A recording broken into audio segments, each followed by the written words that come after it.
Hello hello. जय मिथिला, जय मैथिली। हम मीना शर्मा अहाँ समस्त मिथिलावासी के नमन करै छी, प्रणाम कर रहल छी। माँ भगवती के एगो भजन लेके एलहुँ। आशा अहाँ सब जरूर पसंद करब आ जोर से ताली बजाब। बोल सांची दरबार की, शेरा वाली मैया की, आदि शक्ति जगदम्बा की। जय मिथिला, जय मैथिली, जय हो। सांची दरबार की। जागो जागो जागो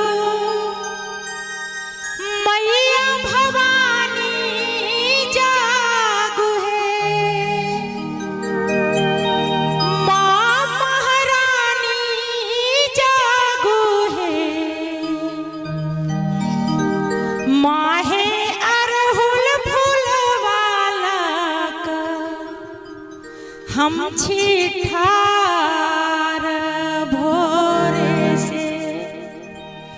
माँ हम अहीं के दुआरिया है।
दुर्गा पूजा छे, बड़ी श्रद्धा बड़ी लगन के साथ यहाँ पर सब माता बहन भाई बंधु बड़ी मस्ती में झूम रहल छी, देख रहल छी मैया के प्रांगण में नाच गा रहल छी।